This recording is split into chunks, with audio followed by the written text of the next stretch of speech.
आदिमानव खोज एवं विकास, discovery and evolution of primal human.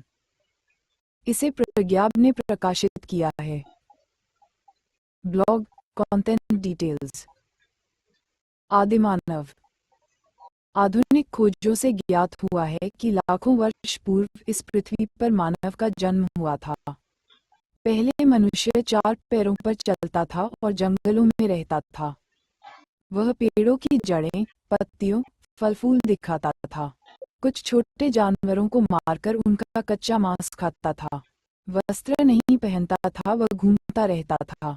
ये बानर जैसा मानव खाने की तलाश में इधर उधर दिन भर भटकता, लेकिन रात होने पर और जानवरों से सुरक्षा व ठंड बरसात से बचने के लिए गुफा जैसे स्थान मिलने पर उसमें रहने लगा। लेकिन वह अधिकांशतः पेड़ों पर चढ़कर ही रहता था और इस तरह रात में जंगली जानवरों से अपनी सुरक्षा करता था। संभवतः जब उसने ऊंचाई पर लगे पेड़ों के फलों को देखा होगा, तब उनको तोड़ने के लिए वह धीरे धीरे अपने शरीर को संतुलित करते हुए 4 के बजाय 2 पैरों का उपयोग करने लगा होगा। इस प्रकार उसके 2 हाथ स्वतंत्र हो गए होंगे, जिनका उपयोग वह धीरे धीरे किसी चीज को खोदने, पकड़ने से उठाने में करने लगा होगा, और इस तरह वह 2 पैरों का उपयोग चलने एवं हाथों का उपयोग काम करने के लिए करने लगा होगा। इस तरह मनुष्य में धीरे धीरे शारीरिक परिवर्तन होते गए। जैसे जब वह पैरों पर खड़ा होने लगा तो अधिक दूर तक देखने लगा होगा। वह आसपास की चीजों को देखने के लिए पूरे शरीर को घुमाने के बजाय सिर्फ गर्दन का उपयोग करने लगा। हाथों का उपयोग पेड़ों की टहनियां पकड़कर फल तोड़ने, खाना लाने, खाना खाने के लिए करने लगा। इसी समय वह पीठ के बल सोने लगा होगा। इस प्रकार शारीरिक परिवर्तनों के साथ साथ मानव के सोचने की शक्ति का भी तेजी से विकास होने लगा।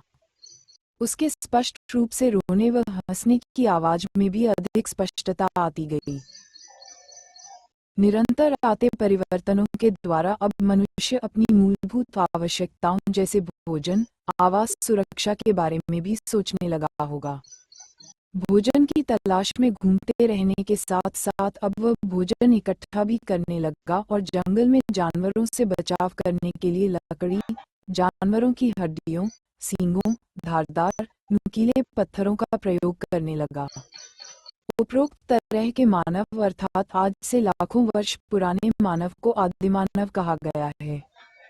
आदिमानव पत्थरों का उपयोग जानवरों के शिकार करने, मांस काटने, लकड़ी काटने, कंदमूल खोदने आदि के लिए करता था। पत्थर को पाषाण भी कहते हैं, इसलिए इसे पाषाण युग कहा गया है। पाषाण काल। पाषाण काल लाखों वर्षों तक चला।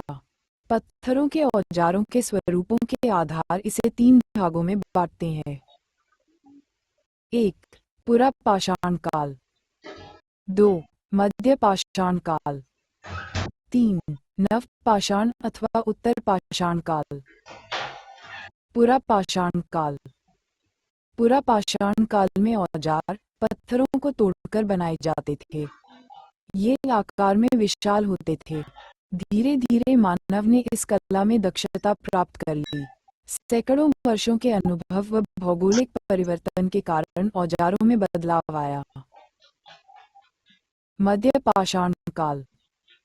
मध्य पाषाण काल में औजार आग्नेय पत्थरों से अधिक छोटे व पैने बनाए जाने लगे।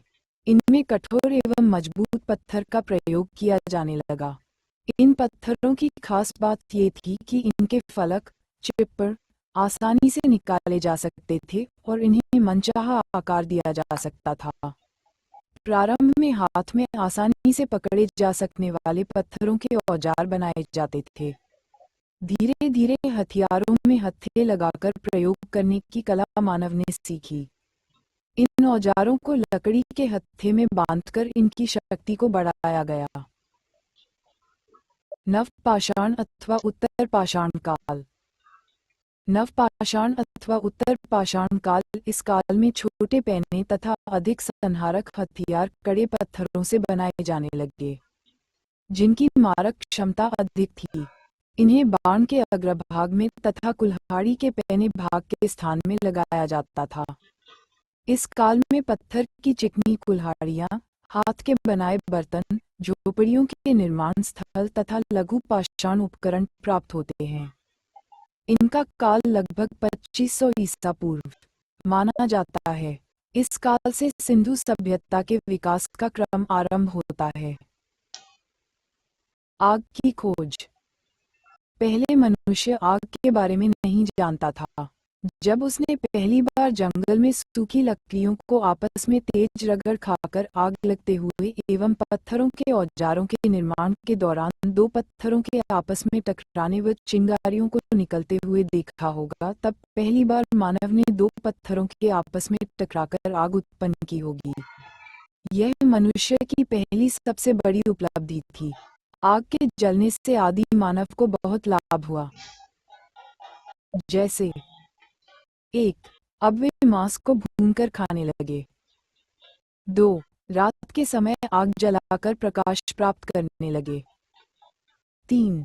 ठंड के समय आग जलाकर गर्मी प्राप्त करने लगे। 4. जंगली जानवर आग से डरते हैं, अतः वे आग जलाकर जानवरों से अपनी सुरक्षा करने लगे। आदि मानव भोजन की तलाश में घूमता रहा था।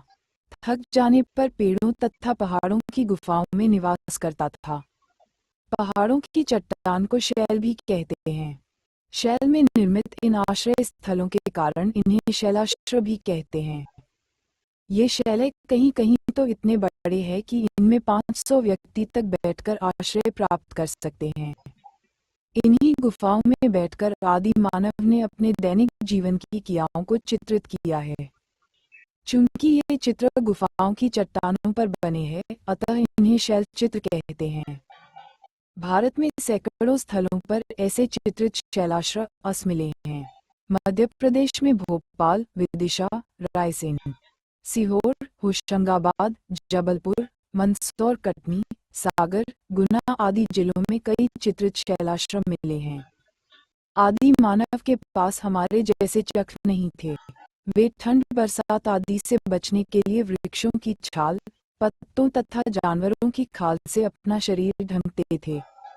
इनके साथ साथ लकड़ी, सीप, पाथर, सींग, हाथी दांत और हड्डी के बने आभूषणों का भी प्रयोग करते थे। ये पक्षियों के पंखों से भी आभूषण बनाते थे। हमारे प्रदेश में आज भी कई जनजातियां ऐसे ही श्रृंगार करती हैं और पंख, सीप, हड्डी, लकड़ी, रंगीन पत्थर, जानवरों के सींग तथा दांतों से अपने आभूषण बनाते हैं। पशुपालन एवं कृषि। नवपाषाण काल तक आदि मानव ने पशुपालन और खेती करने के प्रारंभिक तरीकों की खोज कर ली थी। अब वह जान गया था कि शिकार के साथ साथ पशुपालन उसके लिए महत्वपूर्ण है। वह अनेक उपयोगी पशुओं को पालने लगा। पशुओं से वह कई तरह के काम लेता था। शिकार करने में कुत्ता, खेती करने में बैल, दूध प्राप्त करने में गाय, भैंस, बकरी, मांस प्राप्त करने में बकरा, भेड़, भैंसा, सवारी हेतु बैल, भैंसा, घोड़ा, ऊंट आदि। पुरातत्वविदों के अनुसार भारत में कृषि की शुरुआत आज से लगभग 10,000 साल पहले हो चुकी थी। इस प्रकार आदि मानव का भोजन की तलाश में घूमना फिरना कम हो गया। अब वह जान गया था कि मानव और पशु पक्षियों द्वारा खाकर फेंके हुए फलों के बीजों से नए पौधे उगाते हैं। खेती करने की कला एक महत्वपूर्ण खोज थी, जिसके कारण मानव को भोजन की तलाश में भटकने की जरूरत नहीं रही और अब उसने एक जगह बसना सीख लिया।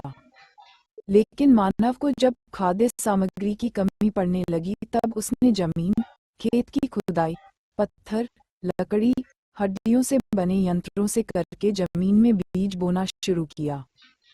धीरे धीरे मिट्टी व उसकी निदाई गुड़ाई व पौधों के लिए पोषक तत्वों का महत्व जाना व पानी के स्रोत के निकट वाली जमीन में सामान्यतः खेती करने लगा। समयानुसार धीरे धीरे कृषि का विकास हुआ। वर्तमान में अपनी आवश्यकता के साथ साथ मनुष्य ने अनेक विकसित कृषि यंत्रों का विकास किया, जिससे कम समय में अधिक फसलें ली जा रही है। इस प्रकार आदिकाल से लेकर आज तक मानव की कृषि पर निर्भरता लगातार बढ़ती गई और कृषि के विकास के साथ साथ सभ्यता का विकास हुआ। पहिए की खोज। आदिमानव की प्रगति में पहिए की खोज का महत्वपूर्ण स्थान है और यह खोज उसके जीवन यापन के लिए वरदान साबित हुई। इस खोज से मानव ने बड़ी तेजी से प्रगति की। इस खोज से मानव को कई लाभ हुए, जैसे 1. भारी चीज को एक स्थान से दूसरे स्थान तक लाने ले जाने में। 2. गहराई से पानी खींचने में। 3. चाक से मिट्टी के बर्तनों के निर्माण में। 4. पशुओं द्वारा खींची जाने वाली पशु गाड़ी निर्माण में। इस प्रकार खोज करते करते मनुष्य लगातार प्रगति करता गया। आशा है उपरोक्त जानकारी उपयोगी एवं महत्वपूर्ण होगी। I hope the above information will be useful and important. Thank you.